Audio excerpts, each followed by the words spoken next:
Makhluk itu begitu menyeramkan. Perawakannya tidak jauh berbeda dengan manusia. Telinganya lancip seperti kurcaci, dan kepalanya polos tanpa selai rambut pun. Seluruh tubuhnya hanya terbungkus celana yang mirip celana dalam. Matanya merah menyala, tajam menusuk ulu hati. Peristiwa magis ini berawal saat aku dan istriku masih ngontrak di sebuah rumah di kawasan Bendungan Hilir, Jakarta. Ketika peristiwa ini terjadi, istriku tengah hamil tua. Sebelumnya aku menganggap kejadian gaib yang dialami oleh istriku ini benar-benar wajar-wajar saja dikarenakan kehamilannya. Tentu sudah sering aku mendengar dari kawan-kawan pria istri-istri mereka yang juga sering melihat hal-hal gaib saat sedang mengandung. Namun apa yang dialami oleh kami saat itu melewati batas kewajaran yang bisa diterima. Suatu pagi yang cerah, matahari terlihat menyilaukan dari balik jendela kamar kontrakan kami. Seperti biasanya, setiap hari kalau bangun tidur, istriku langsung beranjak ke kamar mandi karena dia harus segera ke kantor yang lokasinya tak jauh dari rumah kontrakan kami. Sementara aku sendiri masih bermalas-malasan di tempat tidur menunggu giliran.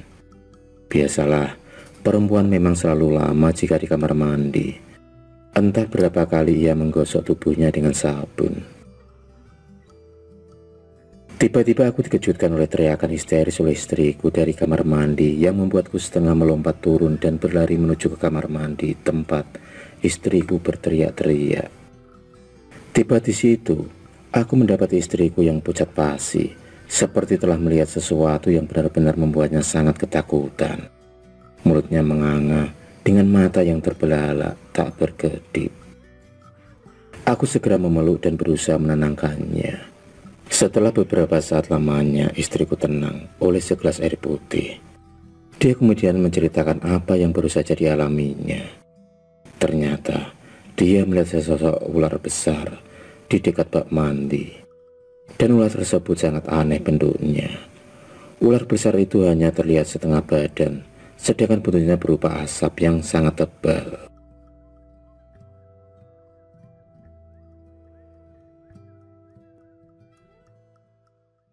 Kemudian ular besar itu semakin mendekati istriku seakan hendak menyerangnya. Tentu saja istriku berteriak dengan histeris. Di antara teriakan histerisnya, dia mengucapkan Allahu Akbar berulang kali dalam hatinya. Maklum istriku belum lama menjadi mu'alaf, hingga dia belum hafal ayat-ayat ataupun doa-doa. Jangankan doa, saat ruku pada saat sholat saja dia sering tersandung karena belum terbiasa. Allah Maha Penyayang umatnya. Tiba-tiba sebuah sinar putih tampak menghantam ular tersebut.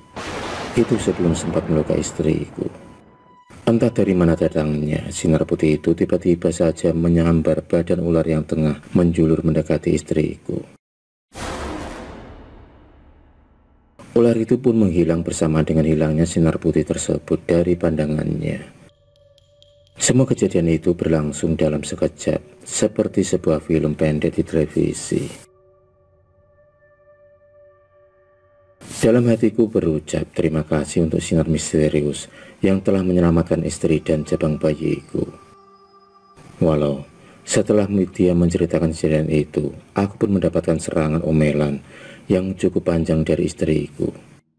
Menurutnya aku terlalu lambat bergerak dan hampir saja ular siluman itu merenggut nyawanya. Ya, nggak apa-apalah. Semua omelan itu aku terima dengan pasrah, asal istriku dan jabang bayiku selamat. Lagi pula bukan baru sekali ini saja dia memarahiku. Maklumlah, namanya juga lagi hamil, jadi emosinya gampang naik. Kisah misterius ini bukan hanya terjadi sekali saja, namun terjadi pula peristiwa yang lebih menghebohkan dan lebih menegangkan lagi. Peristiwa kedua ini terjadi pada malam berikutnya, tak kala aku mengantarkan salah satu rekanku yang baru saja berkunjung ke rumah menuju ke ujung jalan. Istriku kembali diganggu oleh makhluk halus. Makhluk itu begitu menyeramkan, perawakannya tidak jauh berbeda dengan manusia umumnya. telinganya lancip seperti kurcaci, dan kepalanya polos tanpa satu helai rambut pun. Begitu juga di seluruh tubuhnya yang hanya terbungkus selai celana yang mirip celana dalam. Matanya merah menyala dengan sorotan yang tajam menusuk ulu hati. Melihat pemandangan seperti itu, spontan saja istriku lemas. Kaki dan tangannya seperti tak bertulang. Dia tak sanggup menggerakkan badannya, tapi matanya mampu melihat dengan seksama wujud apa yang ada di hadapannya. Untung saja ia tidak pingsan, dan dia teringat pesanku. Kalau melihat hal yang aneh berbau mistis, segera istighfar dan mohon perlindungan dari Allah Subhanahu wa Ta'ala.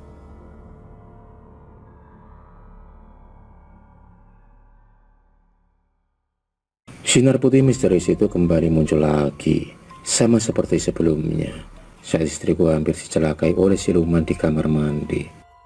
Uniknya, sinar putih misterius tersebut membentuk wujud menjadi jin muslim yang dahulu pernah mendampingi salah satu leluhurku, yang sampai sekarang masih sering aku kirim doa. Jin muslim itu dikenal dengan nama Guru Sakti yang berasal dari Baghdad.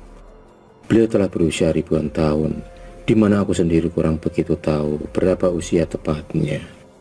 Yang aku tahu pasti kalau jin tersebut adalah peliharaan salah satu leluhurku, yang kemudian terus menjaga keluarga kami secara turun-temurun.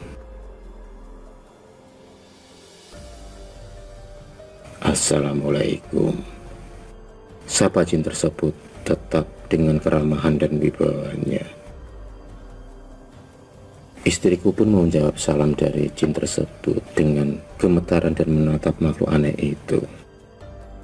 Kemudian tanpa basa-basi, Guru Sakti segera menyerang makhluk yang hendak mencelakai istriku itu. Cukup dengan satu hantaman, makhluk menyeramkan itu pun raib dari pandangan, sama seperti siluman ular sebelumnya. Istriku hanya bisa mampu memandang takjub fenomena gaib di hadapannya, tanpa mampu berkedip.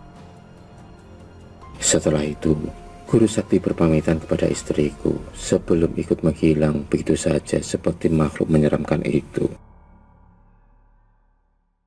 Tak lama kemudian aku pun kembali dari mengantarkan rekanku itu, dan mungkin kalian dapat menebak selanjutnya yang menimpa aku. Bukan aku melihat siluman yang menyeramkan, melainkan muka seram itu adalah istriku yang langsung membombardirku seperti senapan mesin yang tak habis-habisnya. Begitulah nasibku yang selalu saja terlambat dan menjadi umpan kemarahan dari istriku. Dia memarahiku karena menurutnya aku lebih memperhatikan temanku daripada dirinya yang hampir saja celaka. Akhirnya dengan masih mengomel, dia kelelahan dan tertidur.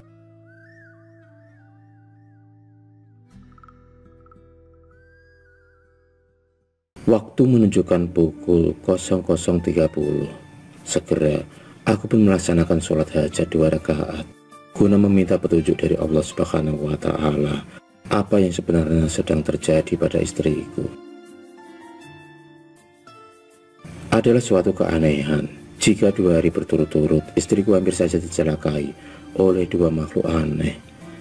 Aku curiga kalau makhluk-makhluk itu merupakan kiriman dari seorang yang mungkin tidak menyukai kami berdua. Setelah sholat, aku pun mengamalkan doa-doa khusus dengan harapan semoga aku diberi petunjuk oleh Allah Subhanahu wa Ta'ala.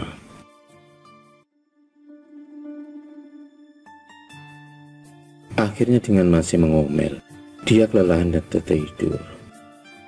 Waktu menunjukkan pukul 00.30. Segera aku pun melaksanakan sholat hajat 2 rakaat guna meminta petunjuk dari Allah Subhanahu wa Ta'ala apa yang sebenarnya sedang terjadi pada istriku. Adalah suatu keanehan jika 2 hari berturut-turut istriku hampir saja dicelakai oleh 2 makhluk aneh.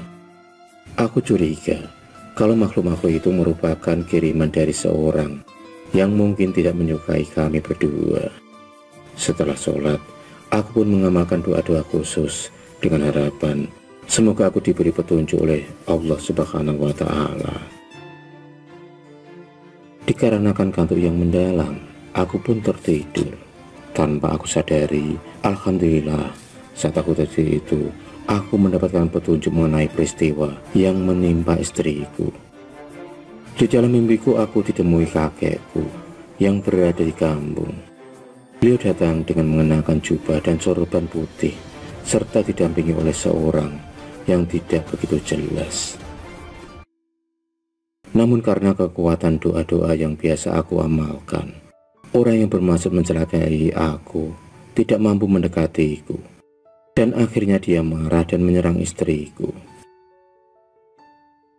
Mendengar hal tersebut, aku pun menjadi sangat geram. Menurutku, laki-laki itu sangat pengecut karena tidak berani berhadapan langsung denganku, malah melalui alam gaib.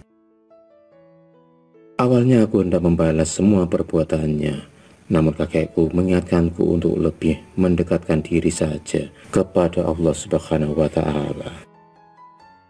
Karena mantan kekasih istriku akan kembali mencelakai kami dengan serangan lainnya yang lebih kuat. Sekarang dia telah bersekutu dengan iblis yang membantunya mencelakai kami. Sebelum berpamitan, kakekku berpesan agar aku jangan sampai meninggalkan satu sholat pun. Aku pun terbangun oleh suara azan yang semakin jelas di telingaku, dan aku mencium aroma wewangian yang akrab sekali di penciumanku. Itu adalah wewangian yang biasa dipakai oleh kakekku saat hendak menjalankan sholat Jumat. Allahu Akbar. Aku segera menunaikan sholat subuh.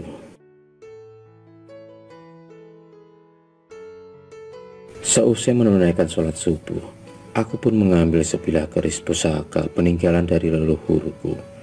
Aku bermaksud ingin menusuk siapa saja yang hendak kembali mencelakai istriku. Tekadku bulat, aku harus menyelamatkan istri dan jabang bayiku. Apapun yang akan mencelakai keluargaku, aku tak akan gentar menghadapinya. Namun, setelah beberapa lama aku tunggu, tidak ada satupun makhluk yang muncul mendekatiku. Hari ini aku pulang dari kantor lebih cepat dari istriku yang sering lembur karena bosnya yang orang asing sungguh tidak memperdulikan apakah karyawannya hamil atau tidak. Tetap saja diharuskan kerja lembur. Terkadang aku kasihan juga dengan istriku. Saat aku menutup pintu, tiba-tiba dadaku berdegup kencang sekali dan timbul rasa gelisah yang tiba-tiba menyelimuti hatiku. Dadaku terasa panas seperti terbakar api. Pakaiannya aku kenakan basah oleh keringat yang mengucur dengan derasnya. Aku segera mengucapkan asma Allah, dan alhamdulillah kondisi tubuhku kembali normal. Aku pun membaca doa untuk membuka tabir alam gaib, dan benar, seperti dugaanku, karena di hadapanku ada ratusan makhluk-makhluk yang sangat menyeramkan dan siap menyerangku.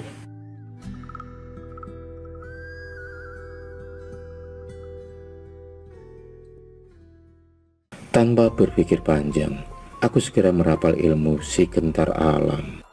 Sebuah ilmu yang sangat legendaris. Ilmu dari bumi Sriwijaya ini diturunkan oleh pamanku beberapa tahun yang lalu. Gagahku diturunkan Amir Hamzah, kuatku diturunkan Baginda Ali. Bergetar sekalian musuhku, bergemuruh bumi dan langitku bila ku kehendaki. Dengan seizin-Mu ya Allah, ya Robbi, ya Tuhanku, hak kata Allah. Dengan penuh kepasrahan dan keyakinan, aku pun berserah diri kepada Allah Subhanahu wa Ta'ala. Aku menghentakkan kakiku ke bumi sebanyak 3 kali, ke tanah, dan tiba-tiba tubuhku keluar cahaya putih yang sangat menyilaukan. Cahaya tersebut menghantam satu persatu makhluk yang menyeramkan yang hendak menyerangku itu. Dikarenakan terlalu silau, aku tak dapat melihat kejadian di sekelilingku. Hanya suara rintihan dan teriakan kesakitan serta dentuman keras. Setelah semuanya mereda, pandanganku kembali ke alam nyata. Kemudian aku ucapkan puji syukur atas pertolongan Allah Subhanahu wa Ta'ala. Karena berkat izinnya lah aku dapat mengalahkan makhluk-makhluk menyeramkan itu. Usai semua kejadian itu, aku pun terduduk di kasur sambil menghisap sebatang rokok untuk melepaskan semua rasa lelahku. Baru beberapa hisap saja aku menikmati asap rokok. Tiba-tiba datang suara yang besar menggema, namun terdengar ramah. Suara misterius itu mengatakan bahwa insya Allah peristiwa yang baru saja terjadi merupakan klimaks dari teror yang selama beberapa hari ini menghantui kami. Berkat izin Allah Subhanahu wa Ta'ala, orang yang berniat mencelakai kami terkena imbas ilmu sekitar alam yang aku gunakan. Suara misterius itu berpesan agar aku lebih mendekatkan diri kepada Allah Subhanahu wa Ta'ala, serta membimbing istriku agar menjadi orang yang solehah. Aku sengaja merahasiakan kejadian hari ini kepada istriku, karena dia sudah cukup terkejut oleh kejadian-kejadian di hari sebelumnya. Aku tidak ingin cabang bayiku terganggu lantaran teror-teror makhluk misterius itu. Harapanku, semoga kisah mistis yang aku alami pada pertengahan Februari 2014 ini dapat diambil hikmahnya, bahwa dendam itu bagaimanapun hanya akan mencelakai diri sendiri. Belajarlah berpasrah dan tawakal kepada Allah Subhanahu wa Ta'ala. Akan lebih baik daripada menyimpan dendam dan bersekutu dengan iblis. Akhirul kalam. Wassalamualaikum warahmatullahi wabarakatuh.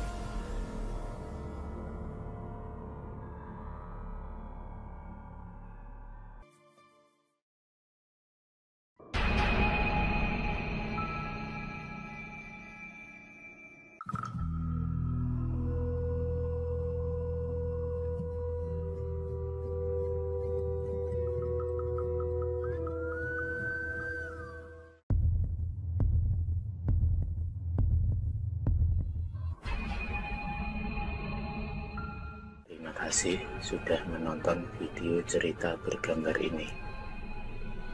Klik subscribe untuk terus berlangganan video-video cerita bergambar selanjutnya. Semangat berkarya.